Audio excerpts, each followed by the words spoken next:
Bismillahirrahmanirrahim. Assalamualaikum warahmatullahi wabarakatuh. Hai, lama gak ketemu. Baru ada kesempatannya untuk menceritakan analisis keuangan berbasis perilaku dari film Roach Trader. Masih ingat kan? Film yang saya review sekitar 2 minggu yang lalu, yaitu mengenai seorang trader yang trader yang membuat sebuah perusahaan keluarga yang cukup besar di Inggris. Perusahaan tersebut berbentuk bank, itu sampai bangkrut. Hari ini saya akan coba bahas perilaku dari para pemeran yang ada di film tersebut. Sebelum saya bahas lebih jauh, supaya kita nggak rancu, kita sesuaikan dulu pemikiran kita sama-sama ya. Apa yang membedakan pasar saham dan pasar komoditas berjangka? Pada pasar saham, secara kepemilikan, pembeli saham adalah bagian dari kepemilikan perusahaan. Kalau Anda membeli saham dari sebuah perusahaan, otomatis Anda menjadi pemilik dari perusahaan tersebut. Sementara pada komoditas berjangka, yang dijual belikan adalah kontrak dari perusahaan yang kita beli, bisa dibilang kita beli kontraknya. Jadi kita masih belum tahu apakah kontrak itu bisa jalan, apakah berhasil atau tidak, jadi tingkat risikonya lebih tinggi. Lalu kemudian ketersediaannya. Bagi kepemilikan saham, jumlah saham yang beredar ditentukan oleh rapat umum pemegang saham. Jadi setiap kali berakhir satu periode keuangan, pasti akan ditentukan nih oleh para pemegang saham. Apakah jumlah saham yang beredar akan sama dengan periode sebelumnya, ditingkatkan, atau bahkan sama saja tapi ada kebijakan split saham atau diskon. Lalu kemudian komoditas berjangka, perbedaannya dengan ketersediaan saham pada pasar saham adalah baik pembeli dan penjual selalu ada karena tidak benar-benar bertransaksi fisik. Jadi memang peminatnya cukup tinggi untuk komoditas berjangka ini. Jadi tidak disesuaikan dengan kondisi pasar dari perusahaan tersebut. Misalkan saat ini bisnisnya apakah lagi bagus atau enggak, pada komoditas berjangka itu tidak berlaku.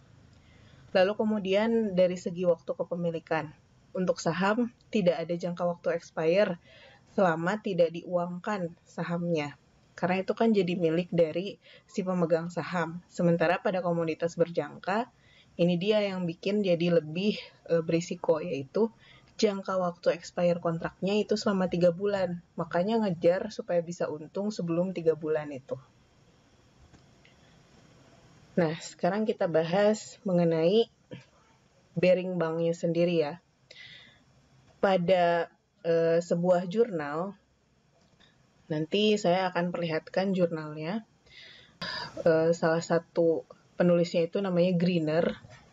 Pada jurnal tersebut dikatakan bahwa pada bearing bank ini udah sering sekali terjadi yang namanya kerugian. Jadi bukan pertama kali ini dengan adanya Nick Leeson ini. Jadi udah pernah karena salah keputusan investasi di Buenos Aires, lalu kemudian juga karena mengalami kerugian karena satu orang namanya Heath kalau nggak salah, itu diganti lagi kepemimpinannya dalam hal pendanaan yang berasal dari trading. Lalu kemudian yang terakhir yang kita bahas di film ini adalah Nick Leeson. Nah, risiko operasinya selain pernah mengalami kegagalan yang sama, si risiko reputasinya juga perusahaan ini terus-menerus mempertaruhkan reputasi dengan menyandarkan pada aktivitas trading.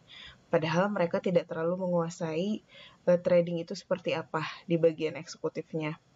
Lalu kemudian juga pada saat film Roach Trader ini diceritakan, di dalam film Roach Trader ini digambarkan bahwa Nick Leeson ini kan beroperasinya di Simex, saingan dari bursa efek yang ada di Jepang.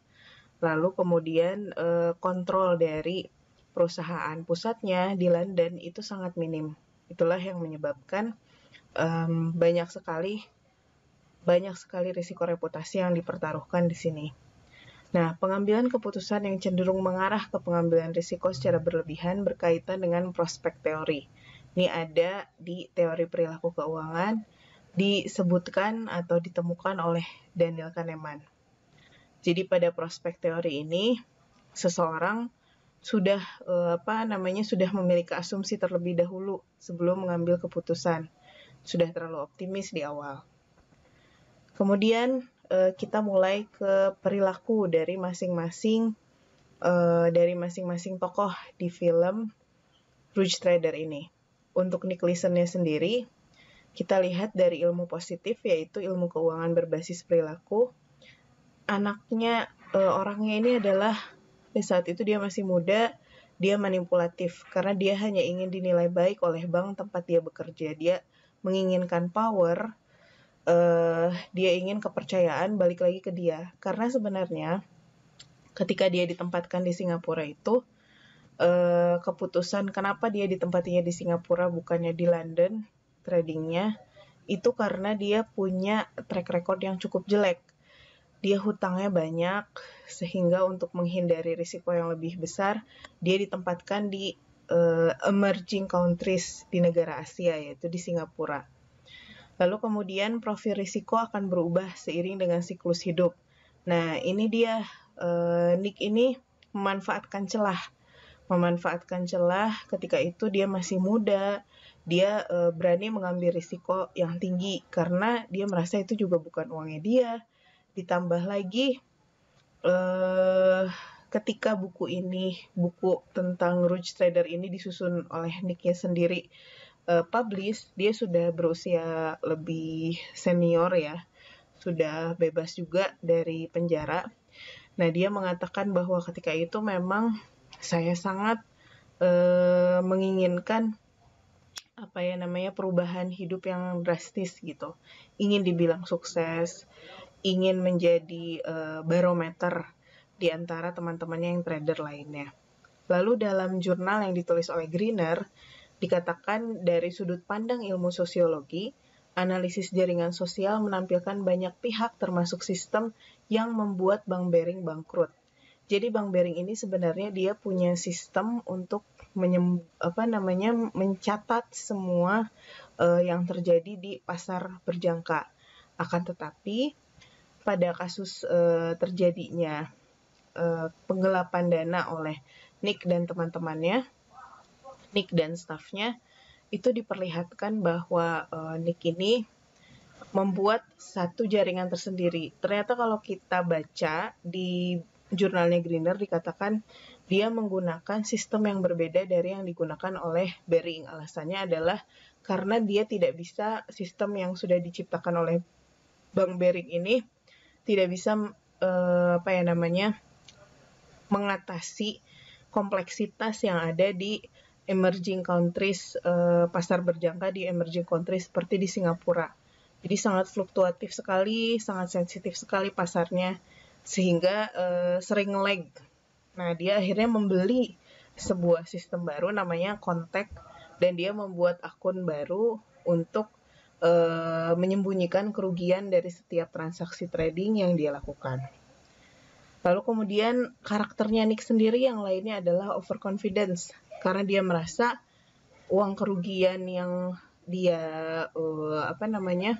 dia transaksikan di pasar trader itu bukan uang dia, karena dia merasa dia masukinnya ke 5X account, bukan uang saya gitu. Jadi dia terlalu percaya diri. Lalu kemudian gambling, dikatakan bahwa Nick itu mengharapkan keuntungan sesuai dengan intuisinya dia, padahal tidak bisa seperti itu. Kita tidak pernah bisa mengalahkan pasar. Lalu Nick Leeson tidak melakukan hedging atau mengatasi risiko. Dia itu bukan trader, dia itu broker. Dan untuk menjadi trader maupun broker itu ada sertifikasinya kalau memang garis komandonya jelas. Tapi ketika itu karena ini Cymex ini termasuk baru ya, bursa yang baru. Jadi memang masih trial and error dalam tata kelolanya. Jadi tidak ada aturan harus trader atau harus broker. Lalu kemudian dia punya sifat serakah. Begitu dia mendapatkan keuntungan, dia pikir keuntungan itu akan berulang lagi sehingga dia berani mengambil risiko yang lebih tinggi. Lalu kemudian dia juga punya kecenderungan takut untung, yaitu kalau dalam istilah perilaku keuangan dia familiarity bias lokal atau home bias, di mana dia lebih suka membeli aset yang dia kenal, sementara untuk home bias dia lebih menyukai aset di mana dia tinggal. Jadi dia tidak melihat atau tidak terlalu kenal dengan apa yang dia tradingkan sebenarnya. Dan yang terakhir, mental accounting terlihat dari bagaimana dia menutup dengan sempurna kekurangannya dia sebelum ketahuan ya oleh audit. Dia menutup kekurangannya dia itu dengan membuka account 5egg. Lalu kemudian tidak mungkin dalam papernya Greener itu dikatakan tidak mungkin Nick Leeson itu bisa melakukan fraud jika dia sendiri tidak dibantu oleh banyak orang.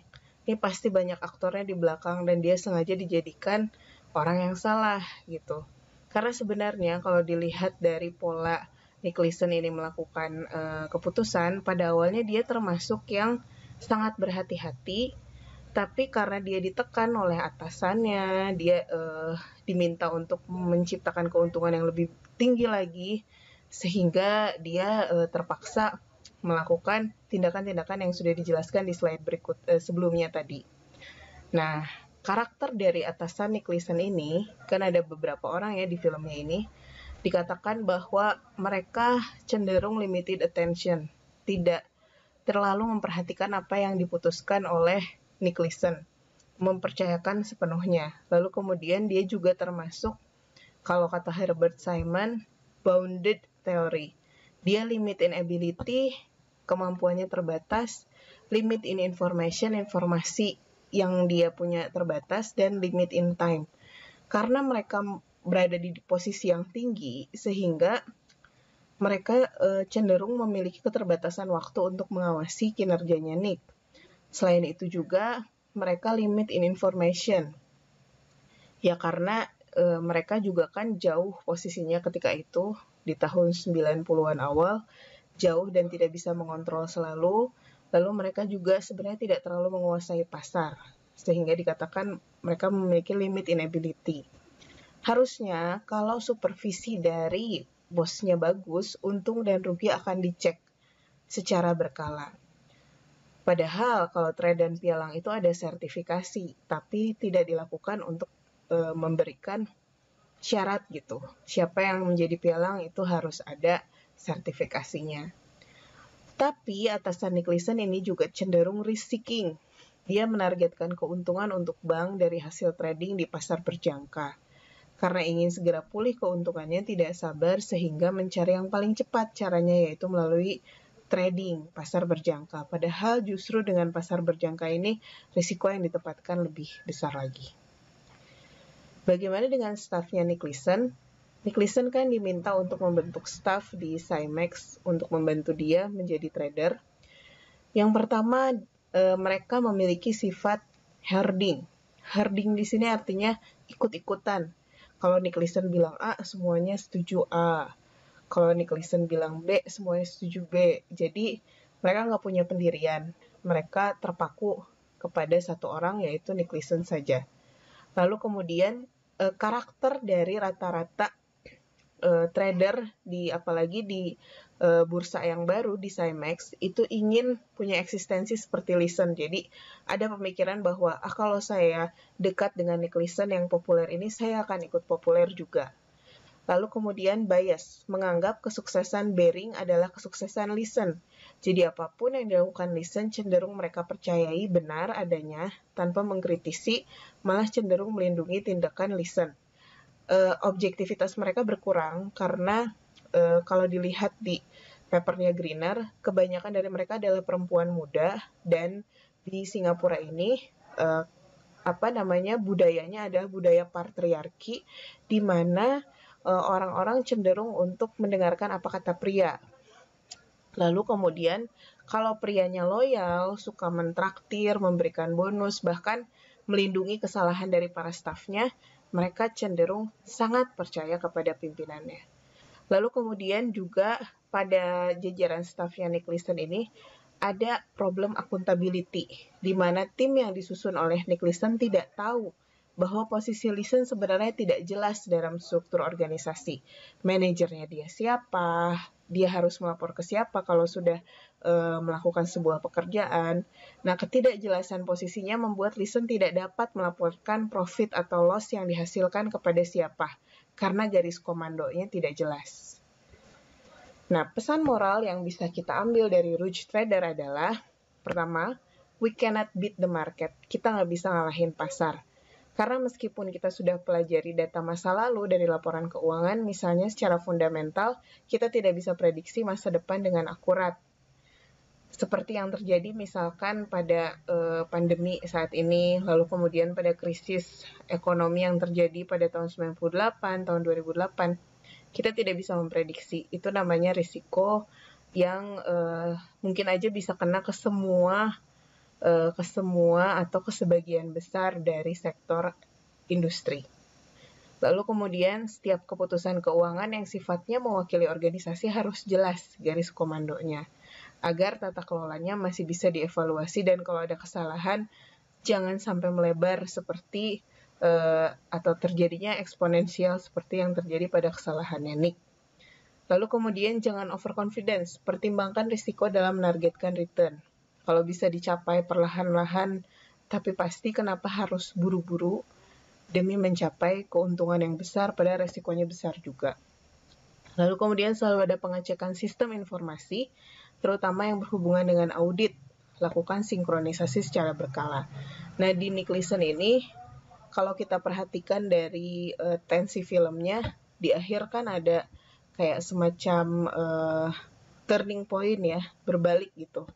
Bahwa setelah ketahuan sama audit, baru aja kelihatan apa aja kerugiannya berapa banyak gitu. Padahal kalau dilakukan sinkronisasi secara berkala, hal ini bisa diminimalisir. Yang terakhir, loyal karena bias itu ternyata berbahaya. Perilaku staff Leeson yang menutupi kesalahan Leeson disebabkan mereka banyak diberi bonus dan dilindungi oleh Leeson. Nah, sekalipun kita banyak diperlakukan baik oleh bos, kalau melakukan bos tersebut kelihatan melakukan kesalahan, kita harus berani untuk lapor dan kita juga harus berani untuk menentukan sikap apakah mau ikut-ikutan salah terus atau enggak. Lalu kemudian, jika kita lihat dari pandangan ekonomi Islam atau ilmu normatif, apa yang dilakukan oleh Leeson termasuk ke dalam penipuan. Penipuan dalam ekonomi Islam dinamakan goror, di mana terjadi asymmetric information antara yang membeli dan yang menjual, antara pemimpin dengan pegawainya, itu terjadi informasi yang tidak sama. Nick Leeson mengetahui dengan jelas apa yang terjadi di lapangan, sementara atasannya hanya tahu keuntungan saja. Lalu kemudian Leeson juga melakukan praktik bai najasi, di mana dia menampakkan seolah-olah kontrak yang dia jual adalah yang banyak peminatnya. Nick Leeson ini diketahui komunikatif orangnya, jadi dia bisa mempengaruhi orang lain dengan perkataannya. Padahal tidak semua perkataannya itu didasarkan oleh fakta. Jadi seringkali dia melebih-lebihkan sesuatu yang sebenarnya kurang bagus juga. Barang yang sedang dia jual itu atau kontrak yang sedang dia jual itu sebenarnya berisiko, tapi dia lebih-lebihkan sehingga tetap mendapatkan keuntungan. Lalu kemudian dari segi kebiasaan untuk melobi sesama trader dalam upaya membuat kesepakatan cross trading, Leeson juga menggunakan cara yang haram atau tidak diperbolehkan, yaitu mabuk-mabukan dengan trader lainnya. Kita bisa lihat di adegan pertama di film tersebut bagaimana dia dan teman-temannya itu menghabiskan malam di sebuah bar dan mengganggu. Bahkan pernah ada surat tuntutan dari sekelompok wanita yang ada di Singapura karena merasa diganggu oleh Nick Leeson sampai ke atasannya di Inggris. Tapi karena Nick Leesonnya ini terus-menerus menghasilkan keuntungan, akhlak tidak lagi diperhitungkan gitu. Padahal yang paling susah itu adalah akhlak ya. Baru ketahuan di belakang hari bahwa ternyata dia sering melakukan cross trading. Dia coba deketin teman-teman trader lainnya, terus tuker-tukeran, jual-jualin gimana caranya supaya mereka sama-sama untung, tapi ada pihak lain yang dirugikan yaitu klien mereka. Lalu kemudian maisir. Maisir ini adalah judi. Dalam hal perusahaan keluarga ini, Bang Bering ini, mereka maisir karena mempercayakan sumber pendapatan dari instrumen yang tidak terlalu mereka kuasai. Harusnya kalau memang mereka tidak sama sekali punya basic, minimal mereka ada kemauan untuk belajar. Tapi di sini tidak ada kemauan untuk belajar, sehingga yang terjadi adalah semuanya bagaimana Nick. Demikian penjelasan dari saya. Mudah-mudahan cukup komprehensif dan bisa diambil pelajaran. Jika ada yang mau didiskusikan, silahkan komen. Jangan lupa untuk kalau misalkan dinilai cocok, silahkan subscribe channel ini dan beri masukan terus ya di komen. Ditunggu juga like-nya. Terima kasih. Share juga ya. Assalamualaikum warahmatullahi wabarakatuh.